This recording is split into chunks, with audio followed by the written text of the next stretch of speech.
you haven't played Counter-Strike in a while, it's easy to forget how unforgiving it can be. There's no regenerating health, and just one burst from an assault rifle or bullet from an AWP is enough to take you down. Valve's next entry in the franchise, Counter-Strike Global Offensive, isn't meant to be a huge step forward. This is not Counter-Strike 2, but instead a reworking of existing mechanics with a few tweaks made to map layouts, loadout options, and the visual style.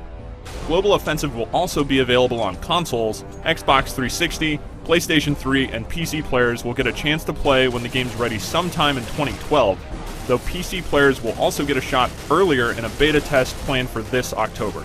The basic gameplay in Global Offensive will be familiar to any series veteran.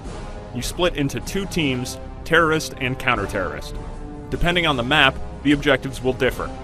On Dust and Aztec, the terrorists need to plant a bomb at one of two designated sites, while the counter-terrorists need to stop them. There aren't any respawns or revives, so once you die, you spectate the rest of the match. Before each round begins, you purchase weapons to determine your role. There's plenty to choose from. High-powered sniper rifles, submachine guns, and assault rifles are all available. If you survive a round and win, you keep the weapons. If you die, you lose them and have to repurchase. That's where money comes into play. Kills and wins reward you with cash, which can then be used for better and more varied gear. This includes standard explosive grenades, flashbangs, and smoke, as well as a new gear item, the Molotov cocktail. This weapon can have a significant effect on the field of play. It does damage over time to anyone standing on the flames it creates, though once you step off the fire, the damage over time stops.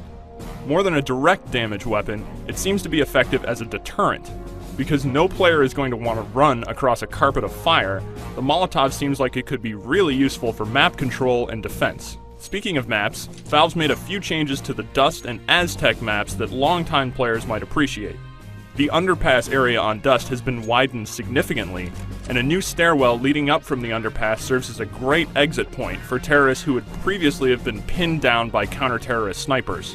Other returning maps, like Dust 2, have barely been touched aside from the new visual style, and fans can expect to see Nuke, Inferno, and Italy in the game when it launches. There's more in store too, but Valve isn't discussing it quite yet. When setting up games, Global Offensive will include a matchmaking system that drops you into 5-on-5 fights. You'll have a skill ranking, so ideally you'll be shooting players of appropriate skill levels, and bots of corresponding difficulties will be subbed in when human opponents aren't available. For anyone who finds 5-on-5 matches to be too restrictive, custom games can be set up on PC, though console players won't have this ability. With more weapons to play around with, like the stun gun, and a few other minor changes made to the gameplay, Global Offensive manages to differentiate itself just enough from previous Counter-Strikes to stand out. Even with changes, this still feels very much like Counter-Strike. Fast, punishing, and a lot of fun. For more details on Global Offensive, head over to IGN.com.